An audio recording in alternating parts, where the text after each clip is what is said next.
Hello दोस्तों, मेरा नाम प्रियंका है।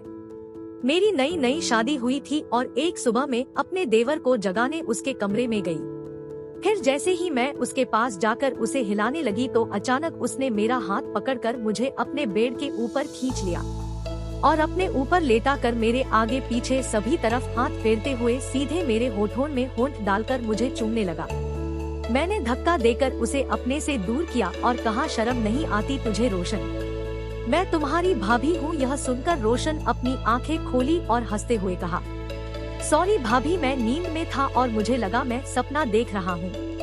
असल में मेरा देवर अभी 18 साल का था, इसलिए मैंने सोचा इस उम्र में ऐसे सपने आना कोई बड़ी बात नहीं है। और फिर उसे जल्दी उठने को बोलकर मैं रसोई में आ गई। मेरे पति शादी के कुछ दिन बाद विदेश चले गए थे और मेरी सास ससुर गुजर चुके थे, इसलिए मैं और मेरा देवर दोनों घर में अकेले ही रहते थे। इसी तरह एक दिन मैं अपने कमरे का दरवाजा बिना लॉक किए कपड़े बदलने लगी और जैसे ही मैंने अपने सारे कपड़े उतारे तो तभी अचानक मेरा देवर दरवाजा खोलकर सीधे मेरे कमरे के अंदर आ गया। मैं बिना कपड़ों के उसके सामने खड़ी थी और उसकी नजर कभी मेरी छाती तो कभी नीचे की तरफ जा रही थी। उसे इस तरह अपने सामने खड़ा देख शर्म के कारण में पानी पानी हो गई। मैंने अपने दोनों हाथों से अपनी छाती को ढक लिया और गुस्से से डांटते हुए उसे कमरे से बाहर चले जाने के लिए कहा। मुझे इस हालत में देखकर उसकी आंखें खुली की खुली रह गई और नवंबर महीने की जबरदस्त ठंड में भी गर्मी से वो पूरा भीग गया। फिर बहुत ही गौर से मुझे छाती से लेकर नीचे तक देखते हुए वह गलती से यह सब हो गया कहते हुए माफी मांगता हुआ मेरे कमरे से बाहर चला गया। उसकी यह हरकत मुझे बहुत बुरी लगी, लेकिन फिर मैंने सोचा दरवाजा लॉक करना गलती मेरी ही थी। उसने कौन सा जानबूझकर यह सब किया है।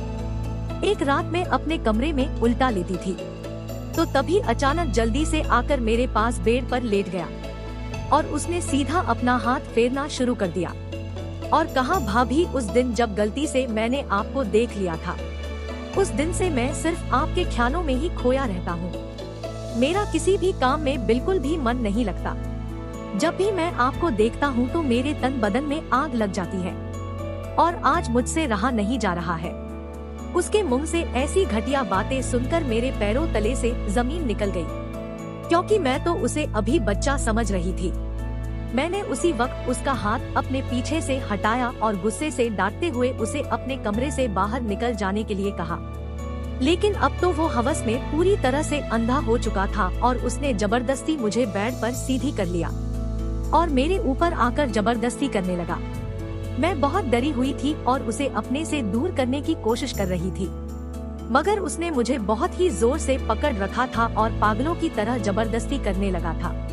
उसने अपना हाथ पैर इधर उधर करने शुरू कर दिया था। अब तो उसने जबरदस्ती कपड़े उतारने शुरू कर दिए थे, पर जैसे ही उसकी पकड़ मेरे शरीर से थोड़ी सी ढीली पड़ी तो मैंने पूरा जोर लगाकर धक्का देकर उसे अपने से दूर किया और भागकर अपने कमरे से बाहर आ गई और कमरे का दरवाजा बाहर से बंद कर दिया। फिर मैंने उसी वक्त अपने पति को फोन करके पूरी बात बताई तो मेरे पति ने पुलिस को फोन करके घर भेज दिया। तो दोस्तों, यह थी आज की कहानी। उम्मीद करती हूँ आपको पसंद आई होगी। वीडियो पसंद आई तो वीडियो को लाइक करके चैनल को सब्सक्राइब जरूर करें।